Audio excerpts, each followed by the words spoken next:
Buenas tardes. El día de hoy en nuestra unidad número 2 de Economía Internacional hablaremos de la globalización y la competitividad en el comercio internacional, las diferencias que encontramos entre las ventajas absoluta, competitiva, comparativa en relación con la productividad del trabajo, para entender así las ganancias del comercio internacional. Los integrantes del grupo, quien les habla, Jenny Patricia Vega Cabra y mi compañera Nayibe Patricia Guevara Pulido. Tenemos que tener en cuenta que la economía ha buscado explicar factores de competitividad de los países y sus empresas, usando el concepto de ventaja en lugar de competitividad. Las teorías del comercio ayudan a responder preguntas clave para gerentes y legisladores como cuáles, qué productos podemos importar y cuáles exportar, cuánto comerciar, con quién comerciar. Exploraremos las teorías desde el mercantilismo hasta las contribuciones más recientes en el contexto de los cambios globales. De esta forma, podemos tener más claro el concepto de comercio internacional, plantear sus orígenes a través de las diferentes teorías. Daremos inicio con la teoría clásica. ¿Cuál es el enfoque de la teoría clásica? Explicar los patrones de intercambio entre países y las causas de la competitividad. El mercantilismo en el siglo XVI enfatiza que la riqueza de una nación se basa en la acumulación de oro y plata, promueve un excedente comercial a través de mayores exportaciones. Se ve el comercio como un juego de suma cero, donde las ganancias de un país son las pérdidas del otro.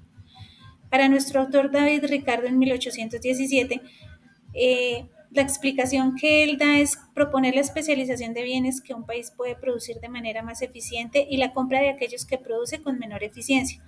Asimismo, introduce la productividad y los costos comparativos como factores en el comercio internacional.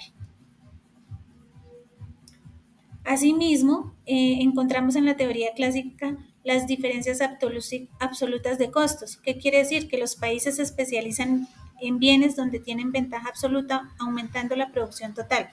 La ventaja incomparable se da cuando cada país produce mercancías que el otro no puede producir, haciendo necesario el comercio internacional.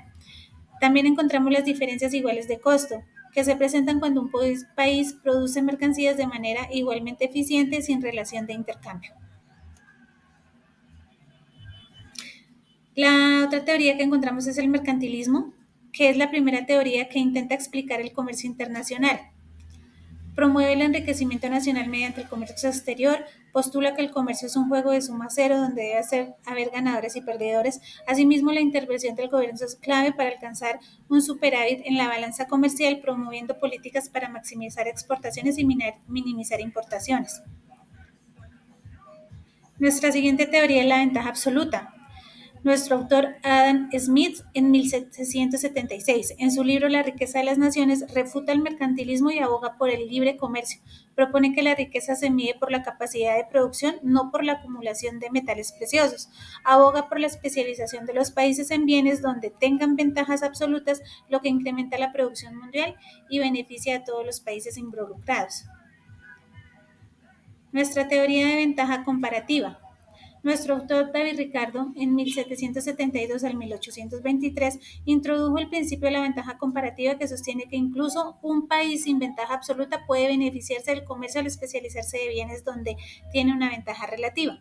El punto clave de la ventaja comparativa es un país exporta bienes intensivos en su factor abundante y barato. Elimina las diferencias en precios relativos y absolutos a través del comercio. Presenta unos supuestos, que es el uso de la misma tecnología, movilidad de factores dentro de un país, pero no entre países. Países desarrollados más intensivos en capital, países en desarrollo más intensivos en trabajo.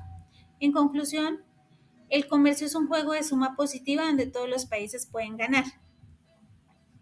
El modelo Hex-Sayre OIL o HO. ¿Qué quiere decir esta teoría? Está enfatizada en las diferencias de dotaciones de factores y precios como determinantes del comercio. Cada país exporta bienes intensivos en su factor abundante y barato e importa bienes intensivos en su factor escaso y costoso. ¿Cuáles son las predicciones de este modelo? El comercio reduce las diferencias en precios de factores entre países. Los países con abundancia de trabajo exportan bienes intensivos en mano de obra, mientras que los de capital hacen lo mismo con bienes intensivos en capital. La teoría de la paradoja de Leontief. Contrario al teorema de H.O., esta paradoja sugiere que los países desarrollados exportan bienes intensivos en trabajo, mientras que los países en desarrollo exportan bienes intensivos en capital. ¿Cuál es el punto clave de esta teoría? Las exportaciones de países industriales, intensivas en profesionales y técnicos. Las exportaciones de países menos desarrollados, intensivas en mano de obra, pero menos cualificadas. Comercio basados en productos diferenciados. Los productos diferenciados generan comercio intraindustrial, donde se satisface la demanda local y se importa para cubrir nichos de mercado. El punto clave de esta teoría es el incremento en el comercio de partes y componentes. Multinacionales fabrican partes en varios países para minimizar costos. Comercio basado en brechas tecnológicas. Este modelo sugiere que la introducción de nuevos productos otorga a los países un monopolio temporal en el comercio. El punto clave de esta teoría es la ventaja inicial hasta que otros países copien la tecnología. Asimismo, la innovación constante permite mantener una ventaja competitiva. La teoría del modelo del ciclo de Vernon. Esta teoría describe cómo la producción de un nuevo producto se desplaza de países desarrollados a países en desarrollo a medida que el producto se estandariza. ¿Cuál es el punto clave? La producción inicial se mantiene cerca del mercado, con el tiempo se traslada a países en desarrollo donde los costos son más bajos.